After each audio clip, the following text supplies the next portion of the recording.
आज हम लोग पढ़ेंगे कांस्टेंट इक्वेशन।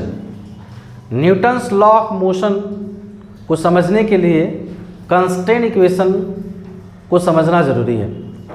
कांस्टेंट इक्वेशन हम लोग अप्लाई करेंगे स्ट्रिंग के केस में, वेज के केस में। स्ट्रिंग क्या है? देखो, ये एक स्ट्रिंग है। हम लोग एनएलएम में, न्यूटन्स लॉज ऑफ मोशन में, स्ट्रिंग को मासलेस कंसीडर करेंगे। न्यूटन्स लॉ ऑफ मोशन में हम लोग स्ट्रिंग को मासलेस कंसीडर करेंगे और पुल्ली को भी हम लोग मासलेस कंसीडर करते हैं। ये स्ट्रिंग है, स्ट्रिंग का दो पॉइंट है, एक पॉइंट ए है और ये वाला पॉइंट बी है। स्ट्रिंग का दोनों पॉइंट का जो लेंथ होगा वो ऑलवेज क्या होगा? फिक्स्ड होगा। इसके लेंथ में कोई चेंजेस नहीं आएगा। ये वाला पॉइंट है मान लो स्ट्रिंग का और ये वाला पॉइंट है स्ट्रिंग का।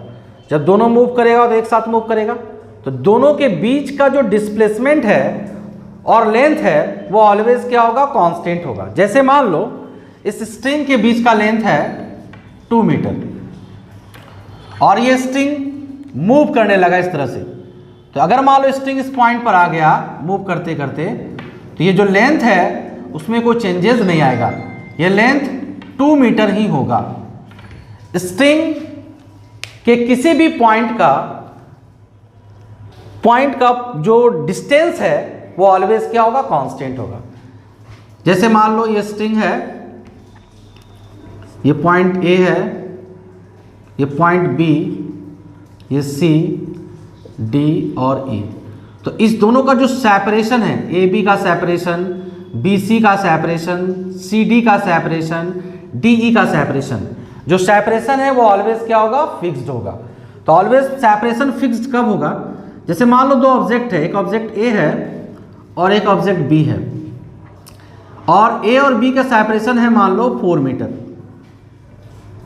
ए इस डायरेक्शन में मूव कर रहा है 2 मीटर पर सेकेंड से, बी भी इसी डायरेक्शन में मूव कर रहा है 2 मीटर पर सेकेंड से। दोनों का स्पीड सेम है, दोनों का डायरेक्शन भी सेम है।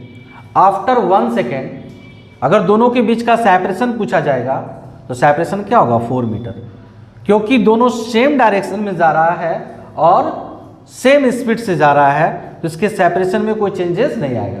आफ्टर 1 सेकेंड पूछे या आफ्टर 2 सेकेंड पूछे, तो किसी भी टाइम पे इस दोनों के बीच का सेपरेशन जो होगा वो ऑलवेज क्या होगा? कांस्टेंट। इस दोनों के बीच का सेपरेशन ऑलवेज कांस्टेंट इसलिए है क्योंकि दोनों का वेलोसिटी सेम डायरेक्शन में सेम है। देखो, इसी डायरेक्शन में जा रहा है 2 मीटर पर सेकंड से, बी भी उसी डायरेक्शन में मूव कर रहा है 2 मीटर पर सेकंड से, तो दोनों के बीच का सेपरेशन जो है वो क्या है? कांस्टेंट है। इसका मतलब यहाँ पे ये हुआ कि स्ट्रिंग ए और बी का लेंथ चेंज नहीं हो रहा है, तो स्ट्रिंग के लेंथ के अलोंग अगर इस पॉइंट का वेलोसिटी, बी वाले पॉइंट का वेलोसिटी v है, तो ए वाले पॉइंट का भी वेलोसिटी v होगा। मतलब स्ट्रिंग के लेंथ के अलोंग किसी भी पॉइंट का जो वेलोसिटी होगा वो क्या होगा? सेम होगा। मतलब हर एक पॉइंट का जो वेलोसिटी होगा वो 2 मीटर पर सेकेंड ही होगा। तो स्ट्रिंग के किसी भी पॉइंट पर, चाहे वो पॉइंट ए हो, वो पॉइंट बी हो, ये पॉइंट सी हो, अगर ये वाला पॉइंट 2 मीटर पर सेकेंड से मूव कर रहा है तो पॉइंट सी का भी वेलोसिटी सेम डायरेक्शन में 2 मीटर पर सेकेंड होगा। पॉइंट ए का भी वेलोसिटी इसी डायरेक्शन में 2 मीटर पर सेकेंड होगा। स्ट्रिंग के लेंथ के अलोंग वेलोसिटी में कोई चेंजेस नहीं आएगा और स्ट्रिंग को हम लोग मासलेस कंसीडर करेंगे। अब जैसे मान लो एक दो ब्लॉक है, ये दोनों ब्लॉक स्मूथ सरफेस पे रखा हुआ है, block A and block B, ये ए और ये बी। ब्लॉक बी जो है वो 5 मीटर पर सेकेंड से मूव कर रहा है। अब देखो, स्ट्रिंग का ये वाला पॉइंट इस ब्लॉक से कनेक्टेड है, दूसरा पॉइंट यहाँ पे है, तो ब्लॉक बी 5 मीटर पर सेकेंड से मूव करेगा। तो ये जो स्ट्रिंग यहाँ पे कनेक्टेड है ये भी इसी डायरेक्शन में मूव करेगा 5 मीटर पर सेकेंड से। अब स्ट्रिंग के किसी भी पॉइंट का वेलोसिटी इस डायरेक्शन में जो होगा वो क्या होगा? 5 मीटर पर सेकेंड, क्योंकि स्ट्रिंग के लेंथ में कोई चेंजेस नहीं आने वाला है। ये वाला पॉइंट और ये वाला पॉइंट के बीच का सेपरेशन अगर 2 मीटर है तो ऑलवेज क्या होगा? 2 मीटर। ये तभी पॉसिबल है जब इस स्ट्रिंग के अलोंग, इसके लेंथ के अलोंग किसी भी पॉइंट का वेलोसिटी सेम होना चाहिए। तो अगर ये 5 मीटर पर सेकेंड से मूव कर रहा है तो स्ट्रिंग का ये वाला पॉइंट भी क्या होगा, 5 मीटर पर सेकेंड से मूव करेगा। तो ये वाला पॉइंट भी 5 मीटर पर सेकेंड से मूव करेगा। इसका मतलब ये हुआ कि ब्लॉक ए भी जो है वो मूव करेगा 5 मीटर पर सेकेंड से। तो ब्लॉक बी का वेलोसिटी अगर 5 मीटर पर सेकेंड है तो ब्लॉक ए का भी वेलोसिटी क्या होगा, 5 मीटर पर सेकेंड होगा। स्ट्रिंग के लेंथ के अलॉन्ग वेलोसिटी में कोई चेंजेस नहीं आएगा। अब जैसे मान लो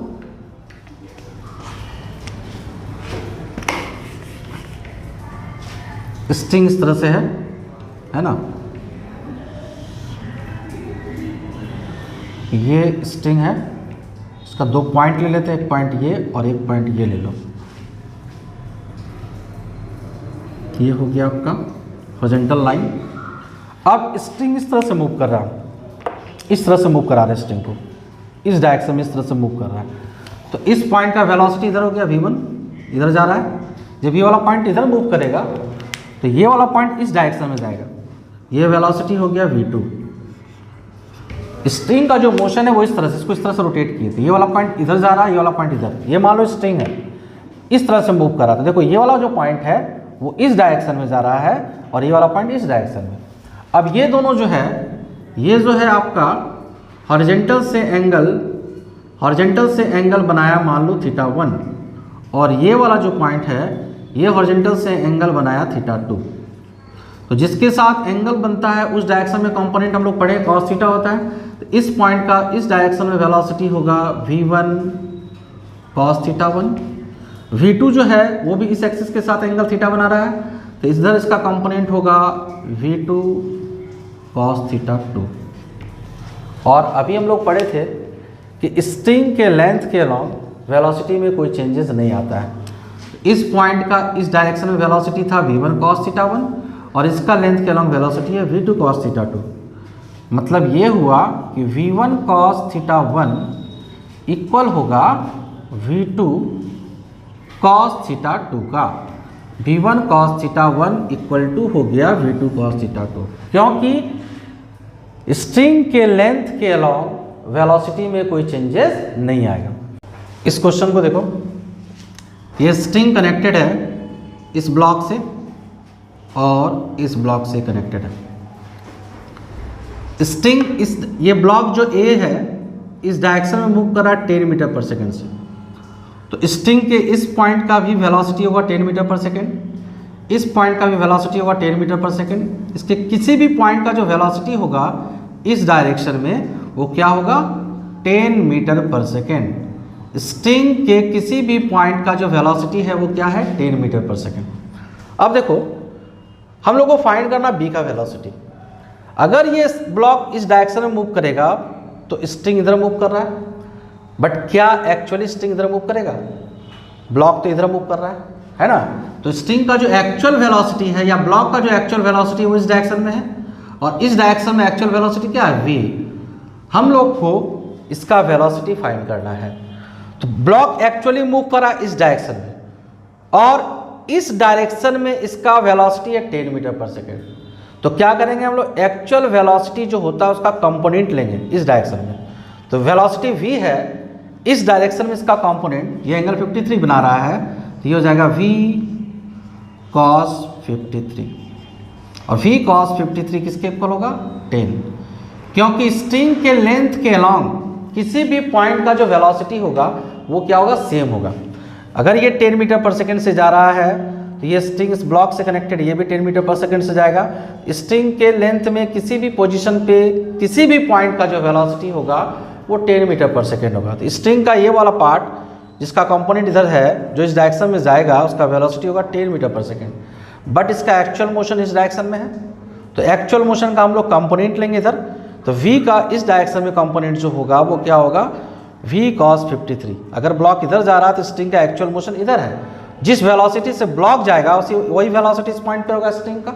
तो v cos 53 इस डायरेक्शन में वो इक्वल टू है 10। तो v इक्वल टू हो जाएगा 10 बाय cos 53 डिग्री, और cos 53 डिग्री का वैल्यू होता है 3/5।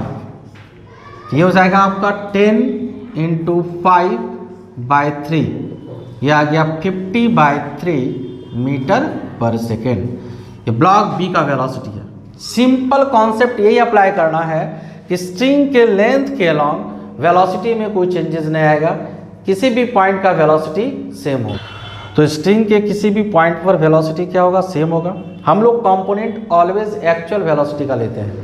इस 10 का भी कंपोनेंट इधर ले सकते थे, बोलते हैं 10 cos 53 equal to v। But concept ये है कि कंपोनेंट जो लेना है वो एक्चुअल वेलोसिटी का लेना है, और एक्चुअल वेलोसिटी, ये ब्लॉक एक्चुअली मूव कर रहा था इधर, इसलिए एक्चुअल वेलोसिटी का कंपोनेंट इस डायरेक्शन में लेंगे।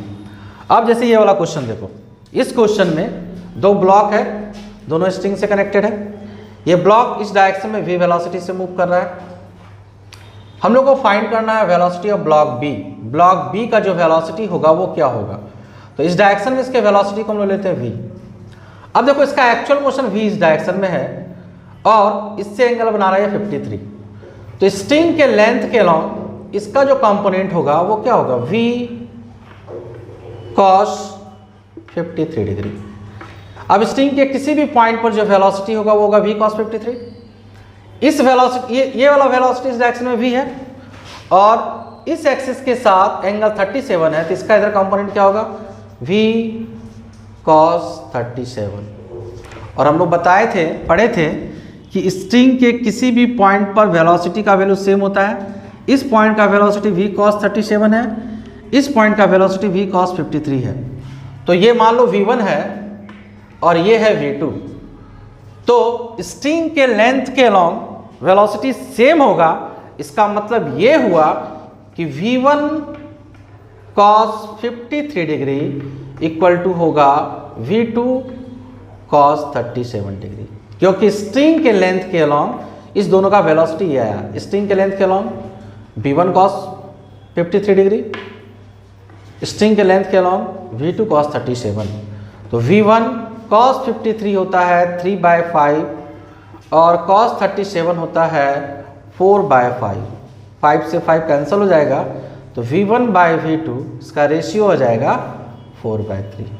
यहाँ कॉन्सेप्ट सिर्फ एक ही अप्लाई करना है, ये कि स्ट्रिंग के लेंथ के अलॉन्ग वेलोसिटी में कोई भी चेंजेस नहीं आएगा, तो सारा क्वेश्चन जो है वो सॉल्व हो जाएगा। अब जैसे मान लो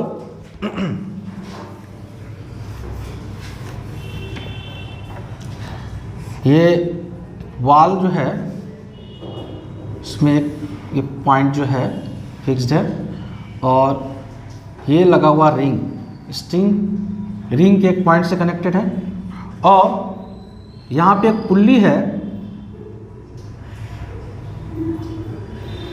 ये पुल्ली फिक्स्ड है और इससे लगा हुआ ये पुल्ली को फिक्स्ड कर दिया, ठीक है। इस पुल्ली को फिक्स्ड कर दिया गया और यहाँ से लगा हुआ एक ब्लॉक, और इस ब्लॉक का वेलोसिटी है 5 मीटर पर सेकेंड। क्वेश्चन ये है कि find the velocity of ring. इस रिंग के वेलोसिटी को फाइंड करना है। अगर ये ब्लॉक इस डायरेक्शन में मूव करेगा तो रिंग इस डायरेक्शन में मूव करेगा, और ये एंगल दिया हुआ 37 डिग्री। ब्लॉक अगर डाउनवर्ड मूव करता है तो ये रिंग इस डायरेक्शन में मूव करेगा, और इस डायरेक्शन में इसके वेलोसिटी को ले लेते हैं हम लोग v। अगर ये 5 मीटर पर सेकेंड से मूव कर रहा है, मतलब इस पॉइंट का वेलोसिटी 5 मीटर पर सेकेंड, इस पॉइंट का भी वेलोसिटी 5 मीटर, इसके किसी भी पॉइंट पर वेलोसिटी 5 मीटर पर सेकेंड, तो इस डायरेक्शन में वेलोसिटी क्या आया, 5 मीटर पर सेकेंड। इधर वेलोसिटी एक्चुअली रिंग किधर मूव कर रहा है, एक्चुअली रिंग का मोशन ये है।